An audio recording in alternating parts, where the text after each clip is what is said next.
In episode 3 of 100 Goats, we'll cover Hammurabi's Code. Why is this one of the 100 greatest events of all time you should know to be a culturally literate person? Because this 4,000-year-old stone slab is to this day the single most influential document on modern legal and penal justice systems the world over. It's even in the Louvre. You've heard the expression an eye for an eye and a tooth for a tooth. It had its genesis in Hammurabi's Code. Before his code, there was no uniformity, so justice was delivered almost randomly. Hence, coming from a king as Hammurabi was, his code was a much-needed fix. Was it perfect? Far from it. But it was a start in what's known as lex talionis, law of retaliation. Hammurabi's 4,000-year-old code originated in what used to be called Babylon, part of ancient Mesopotamia, in what is mostly present-day Iraq. This is Hammurabi receiving the code of laws from Shamash, the god of the sun and of justice. Hammurabi claimed he himself would execute the laws of justice on earth, just as Shamash was supposed to be doing in the heavens. This wasn't the first time in history someone claimed to be doing God's work, or a God's work, nor will it be the last. In any case, history shows Hammurabi could be ruthless, ravaging and ruining cities that defied him as he expanded the city-state of Babylon into an empire. So what is Hammurabi's Code? It's a collection of 282 rules that established standards for commercial and social interactions. It set fines and punishments to mete out justice if these standards were broken or not upheld. It also incorporated a sense of the presumption of innocence of the accused and the use of evidence to support a case, both still pillars of legal systems worldwide. So what were some of the laws in this code? Let's start at the top. Number 1. If a man brings a charge against a man but cannot prove it, he, the accuser, shall be put to death. Then take number 110.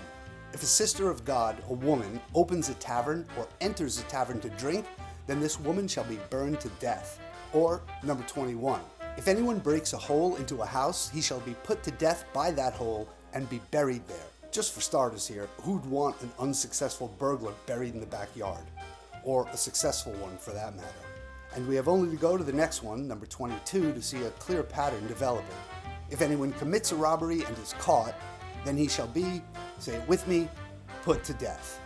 All told, 25 of the 282 laws resulted in death. This is also the first codified example of capital punishment. As for Hammurabi the man, relatively little is known about him, like the exact year of his birth. But we do know he came to power at only about 18 when his ill father abdicated the throne, making his son the 6th king of the first Babylonian dynasty. And what a dynasty it was, the great ancient civilization known as Old Babylonia, which spanned 300 years. But it must have been rough living under this code.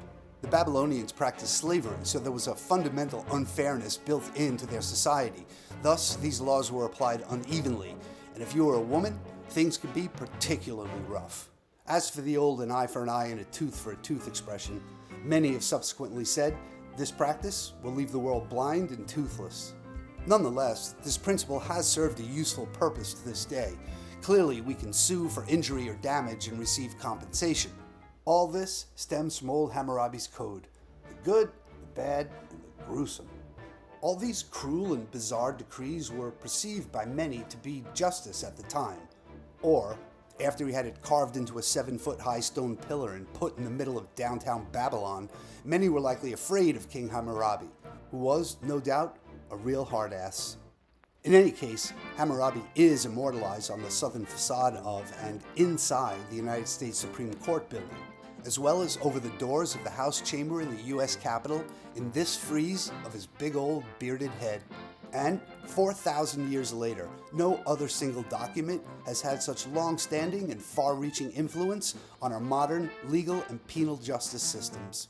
So we'll have to take that 7-foot-tall pillar with a grain of salt. Maybe a whole pillar of salt like you-know-whose wife from the Bible got turned into. See you on the next episode of 100 Goats.